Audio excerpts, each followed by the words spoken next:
You can count on me like 1, 2, 3. Vocês saíram. E agora? Resolvemos fazer sobre a saída de casa, o lançamento do filho, do jovem adulto, e também de você lançando aí os filhos, 2. Então, é sair sem perder, né? Deixar sair sem perder e sair sem cortar. Saíram. E agora, como é que tá a vida? E agora, como é que fica a vida, né, gente? Momento difícil pro casal, né, Sandra? E acho difícil também para quem está saindo. É Olha, difícil. tenho medo. Primeira coisa, vamos falar sobre os medos? Sabe um medo que me veio agora? Eu trouxe até um exemplo da clínica, né? Que tem até a ver com outra situação que eu comentei no último podcast, né? Quando eu fui perguntar uma vez para uma paciente, né, sobre a saída de casa, né? Eu perguntei, mas qual medo que você tem, né? E ela falou, eu tenho medo que meus pais se separem, porque eles brigam o tempo inteiro. E eu fico mediando a briga deles. Aí volta para aquela escultura que eu mostrei da outra vez. E lembra que quando a gente terminou de gravar, até um dos rapazes da nossa equipe falou, nossa, minha namorada está vivendo isso, que é os pais se separando, os pais já estavam se separando, e ela e a irmã vivendo essa situação. O que me veio, um dos medos grandes de quem sai de casa é voltar para casa. Será que eu vou dar conta de continuar? Eu vou conseguir me sustentar? E a gente acompanha aqui, né, no CGT, nas formações, nós temos muitos alunos jovens na formação de Gestalt. A formação de família, as pessoas já têm um pouco mais de idade, muitas vezes já fizeram outra formação, mas principalmente eu acompanho muitos jovens, tanto na clínica quanto na faculdade, que é esse preparar-se para sair, mas será que eu vou conseguir me manter ou eu vou voltar para a casa dos pais? E quando casa, né, muitas pessoas se casam, que a gente chama de pseudo-lançamento, vou falar do nome técnico, por isso que a gente resolveu falar do segundo, né? O pseudo-lançamento é aquele lançamento que você até comentou, você saiu apoiada. Eu também. Meus pais me ajudaram, eles emprestaram um apartamento, a gente pagava um aluguel barato, pagava as contas, né? Mas depois nós fomos nos desenvolvendo. Mas eu me lembro, falando até pessoalmente, não só do outro, eu me lembro que quando eu me casei, eu fiquei deprimida. A saída de casa, né? A gente falou sobre a depressão dos pais, mas também tem a depressão dos filhos. Aprender a administrar tempo na história da nossa cultura e minha classe social, né? Porque isso é diferente de cada classe social. Mas, assim, a minha mãe não queria que eu trabalhasse como ela em casa. Ela fez faculdade e não trabalhou, né? Ela ficou como do lar. Quer dizer, trabalhou em casa, mas ela não fez uma carreira. Então, eu fui criada para não saber administrar tempo. Como é que era cuidar da casa e também profissional e ter tempo para mim? Então, estou falando da depressão, que acho que é importante, que eu percebo duas questões muito comuns nos jovens, né? Não saber como administrar o tempo, as contas, e esse medo de voltar para casa. Eu fiquei lembrando aqui de um pedido que eu recebi de terapia uma vez, e era um pedido para terapia de casal. Aí, geralmente, a gente liga, né? Eu liguei, e era a mãe, tá? Era um casal hétero, a mãe da esposa, para agendar uma terapia de casal. E eu falei, achei, nunca tinha acontecido isso na vida, né? E eu falei, mas por que, né, você tá ligando? Ela falou, porque ela não fala no telefone, que é outro problema com essa geração atual, tá? Não fala no telefone, né? Não sabe falar no telefone. E eu que precisava falar, porque geralmente a gente faz uma entrevista telefônica, né? E aí, mas não era só isso, né? Porque esse casal, como tantos outros, que a questão sai de casa, mas não sai de casa, né? Sai de casa, mas não sai de casa emocionalmente, né? A casa deles, pela questão da administração da casa, a casa deles era administrada pela mãe dela, tá? E na terapia de casal, a gente foi trabalhar exatamente a saída deles de casa, da casa dos pais. saída deles emocionalmente, inclusive, que implicava em assumir a organização da casa, as contas da casa. Os pais pagavam, né, também uma parte das contas, né, mas não só isso. Eles ficavam responsáveis pela administração da casa. Quer dizer, exemplo de filho que não tinha saído de casa. Casou, teve filho, às vezes tem até filho muitas vezes, mas não saiu emocionalmente da casa dos pais. Isso, e aí o nosso próximo vai ser sobre casais, né? Ou sobre casais com filhos pequenos, enfim, provavelmente sobre casais. Quando você estava falando, o que eu pensei foi que no podcast passado a gente falou sobre os pais não darem responsabilidade. E agora o que você está trazendo é quando os pais e filhos, que isso acaba sendo um acordo, né? Os pais continuam não deixando as responsabilidades mesmo quando eles saíram. Já me lembrei o que é. Às vezes eu pergunto, as pessoas dizem assim, eu estou morando sozinho. Aí eu faço uma pergunta, você está se bancando? Tô. Aí eu faço uma pergunta que é assim, mas aonde você lava a sua roupa? A minha roupa eu levo para casa dos meus pais ou para minha mãe, porque eu não tenho máquina de lavar, e tem várias explicações. Aí eu falei, e a comida? Não, mas aí também no fim de semana... Um feijãozinho. A minha mãe, ela prepara os potinhos, uma coisinha assim, e aí a questão da chave, que aí tem aquela desculpa, não, mas aí a gente deixa a chave, porque senão pode acontecer alguma coisa, e aí a mãe, às vezes até o pai, entra dentro da casa, e é a liberdade daquela pessoa que foi morar sozinha exatamente para estar sozinha. Você falou. Então tem a administração da casa, tem essa que a gente está falando agora sobre... Né, a saída da pseudo-autonomia que aparecem nesses pequenos sintomas e quando, muitas vezes, no casal, sei que a gente vai falar de casal no outro episódio, né, mas já é sair aí, né? Sair para ficar sozinho, ou sair para casar, sair para estudar. Tem gente que considera sair de casa sair para estudar. Gente, saiu de casa, foi estudar, voltou, não saiu, não. É porque você pode sair fisicamente e não sair emocionalmente. Eu estava lembrando aqui, você falou da história da comida, eu lembrei que quando a minha filha saiu de casa, eu levava comida, eu congelava, né? E eu gosto de cozinhar, né? E aí, para mim era muito natural, meu feijão é muito bom, né? Aí eu congelava nos potinhos e tal, né? Às vezes eu levava também arroz congelado, enfim. Aí um dia ela falou para mim assim, mãe, eu não quero mais que você faça comida para mim. Eu vou fazer a minha comida. Foi um choque. Foi. Não, legal, bacana. Sim, mas tem uma repercussão. Bacana. O bom é aceitar que... E ela me perguntou, mãe, como é que faz feijão? Como é que faz arroz? Né, que é uma coisa interessante, legal, função dos pais, né? Porque a gente pode apoiar de outras formas, né? Mesmo tendo o Google ou a IA para pesquisar como é que faz arroz e feijão, a gente pode responder, não tem problema, né?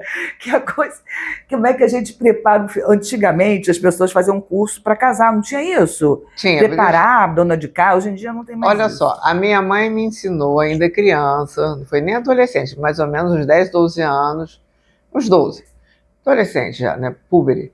Ela ensinou a gente a fazer arroz, feijão, batata frita, bife. Você está colocando essa questão, né, de curso para casar, e eu estava comentando que a minha mãe me ensinou a fazer feijão. Só que, quando eu me casei, antes de eu casar, no ano antes de eu casar, e eu correndo para cá, correndo para lá, papá, já formada e trabalhando e arrumando a mudança, e tinha uma garota lá em casa, falei, mamãe com 2 empregadas, o que é isso? Mas, gente, eu não tive tempo nem de parar para perguntar por que ela tinha 2 funcionários. Quando eu me casei, qual foi o presente de casamento que a minha mãe me deu? Treinou uma funcionária. Um livro de receitas de cozinha que ela escreveu tudo, e ela tinha treinado a moça para trabalhar, para fazer coisas do tipo... lavar, tudo, cozinhar, ela preparou a moça durante 1 ano para que eu não perdesse o tempo. Olha só que a gerência do tempo é bem importante, essa administração das coisas práticas, porque eu não fui treinada para ser adulta do ponto de vista prático, fui treinada para ser uma adulta que fosse para o mercado de trabalho. O que aconteceu? 1 ano depois a gente não podia pagar, porque ela era excelente, ela foi embora. Foi a primeira crise do casal. 1 ano depois, foi aí que a gente começou a casar. como é que a gente vai dividir tarefa, lavar a louça, coisa, porque eu fiquei pensando, um dia eu entrei na cozinha de manhã e eu só saí de noite. Sabe, eu fiquei pensando a quantidade de comida que já estragou na minha geladeira. Nossa! Quando eu fui morar sozinha, gente, estragava a comida, fazia comida estragava, eu não me lembra sabia coisa triste. reaproveitar. Não me lembra coisa triste, eu não sabia a quantidade, né? Então, assim, eu acho que, claro que a gente tá falando, bem, tô falando de classe média, né? Tô falando de classe média alta, etc. Mas isso acontece também, com a superproteção, vai acontecer em qualquer canal. Deixa eu... Tá, vai. Não, é que eu falei, você falou alguma coisa mais cedo e eu lembrei de um exemplo ótimo, que é assim, quando os filhos saem de casa, o que os pais fazem com o quarto desses filhos, né? É claro, estou falando aqui do segmento, falando de classe média alta, né? Onde os filhos geralmente têm o seu próprio quarto, né? Porque tem uma coisa interessante, porque tem pais que nunca desmancham o quarto dos filhos, que ficam sempre lá guardando aquele lugar para que um dia os filhos possam voltar, ou se precisar. Mas se quiser passar um final de semana, é o grande exemplo dos pais. Os netos. Os pais que ainda mantêm aquele lugar ali. Só que o momento é outro. Uma coisa é o quarto para os netos, outra coisa é o quarto que era dos filhos, inclusive intacto, né? Inclusive, essa é uma das perguntas que eu faço quando eu percebo por que esse tema, eu acho esse tema importante, por que esse tema ele é muito importante para profissionais e para pessoas da vida real. Porque são nesses pequenos detalhes que muitas vezes as pessoas não fazem a pergunta. Gente, se estiver incomodando, fica. Porque quando está incomodando é que a gente tem que olhar para isso. Senão o incômodo fica maior que a gente. Que é, o que você fez com o quarto da sua filha ou do seu filho? Pois é. E aí, tem coisas do tipo que eu já ouvi. Não, ele tá do mesmo jeito, que é para quando os netos vierem, para eles dormirem aqui. O meu filho mora em outro lugar, que é outro aspecto que eu queria falar para você.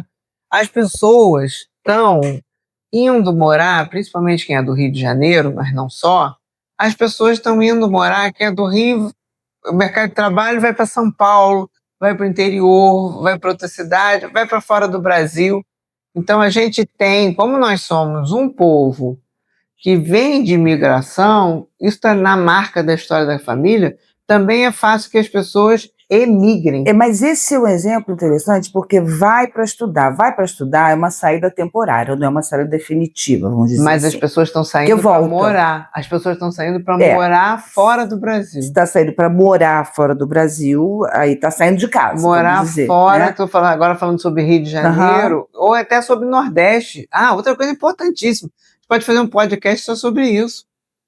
O migrante do nordestino, que vem e volta, que é, eu saio da casa dos meus pais para fazer a vida do Rio de Janeiro, aí faço família, faço filho, mas aí eu tenho necessidade de voltar para ficar perto das minhas origens.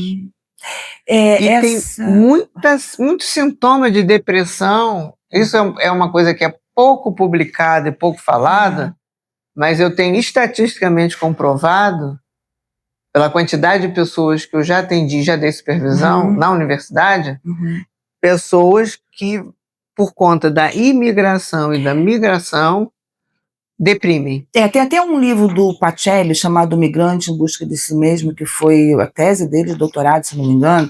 Né? Pacelli coordenou o curso de Psicologia da UERJ durante alguns anos. Sim, me lembro e dele. Ele fez exatamente uma pesquisa, porque eram várias situações de suicídio, e eu fui exatamente me deparar com essa questão da migração quando eu coordenei o núcleo de atenção ao suicídio do PNEL, que eu perguntava, mas por que você tentou suicídio? Né? Eu lembrei de uma situação, você falou do Nordeste, do nordestino, né? A gente atendia muito o pessoal que morava na Rocinha, aí, né, historicamente falando, né, muitos nordestinos iam para lá, era um recorte ali, né, da nossa clientela naquele momento. E tinha, né, uma pergunta que eu fazia, então por que você tentou suicídio, gente, no processo ali, né? E aí uma pessoa disse assim, ela tinha ficado desempregada, né, tinha vindo para cá, para o Rio, né, e ela falou, como é que eu vou voltar tendo fracassado. Eu não posso voltar, e eu não tenho mais para onde ir aqui. Então ela tinha que voltar. Então, que é aquela situação onde a pessoa não tem saída, né, que está relacionada à questão do suicídio também. Então, eu fiquei pensando na questão, né, que ela, esse exemplo, ela saiu de casa para trabalhar, né, foi para uma outra cidade em busca de uma vida melhor, tá? Então, cheia de esperanças, só que isso não se realizou. E aí, depois, como é que eu volto? Porque a organização da família do nosso país, ela muda um pouco de cidade para cidade, de estado para estado. Uhum. O Rio de Janeiro, gente, é uma cidade cosmopolita, Uhum. uma das poucas do mundo. Sim. E mesmo assim, a questão dessa mudança, né, de saída do ninho, né, para você fazer a sua própria vida, e essas fronteiras, ela causa muito, eu diria que tem muitas consequências emocionais não valorizadas. Eu pensei, a família nordestina, ela é uma família mais junta. Agora, Sandra, tem um fenômeno interessante hoje acontecendo. Não é, gente, que está me escutando aí do Nordeste, eu estou inventando. Porque eu posso falar porque eu venho de uma descendência nordestina também, eu sou pupurri. Não, eu fiquei pensando Pupurri brasileiro. Não, você estava falando da saída, né? E eu lembrei de duas situações interessantes, dos exemplos concretos que a gente na terapia de família, a gente geralmente, né, pergunta como é que é o cotidiano, como é que é a organização da casa, né?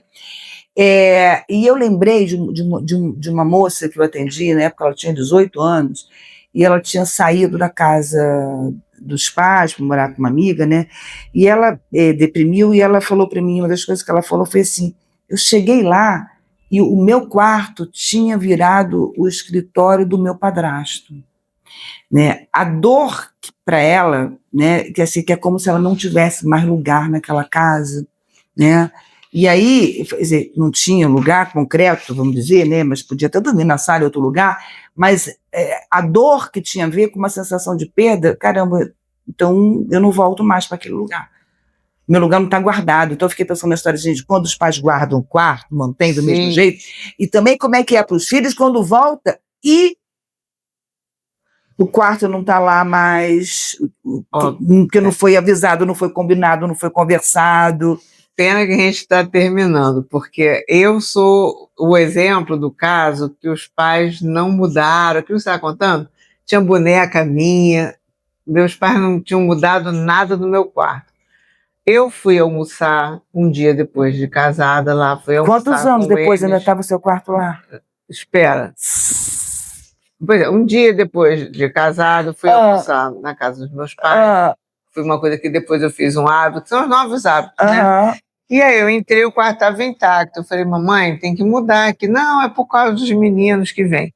2 anos depois, o quarto estava do mesmo jeito. Gente, dei uma de louca, furiosa. Tirei tudo que estava, tinha foto minha, tirei aquelas coisas todas, abri um baú, tinha um monte de coisa lá, tirei aquela coisa toda, abri da porta do armário, tirei boneca, aí tinha um papel de parede assim, todo bonitinho, então de florezinha, meti a mão no papel de parede e comecei a tirar. Dei uma rasgada no papel de parede, que aí era forçada a mudar aquilo. Com aquele meu ato de fúria, ela realmente mudou o quarto todo. Até porque a questão do sair, né, eu vou sair, mas eu tenho um porto seguro. E quando a gente fala assim, emocionalmente, né, quando a relação é boa... Não, pois é, se a relação é boa, a gente sabe que a relação vai se preservar. Não é a saída de casa que vai fazer com que haja um rompimento, né? Quando eu me sentia muito mal, muito frágil, eu ia até lá, almoçava e deitava a minha cabeça no colo da minha mãe. E ela ficava um pouco aflita com aquilo. Eu falei, não, mamãe, é só um porto seguro aqui para eu descansar e depois eu vou voltar para a minha vida. Então, assim, também esse movimento para não ser uma coisa tão rígida. E eu gosto muito, assim, a gente está falando das dificuldades, mas eu gosto muito daquelas famílias que conseguem regular a justa medida entre... Eu gosto muito de dizer que pais de filhos adultos têm que virar tio dos filhos, né? Aquela coisa do tio que orienta. Adorei quando você me falou isso.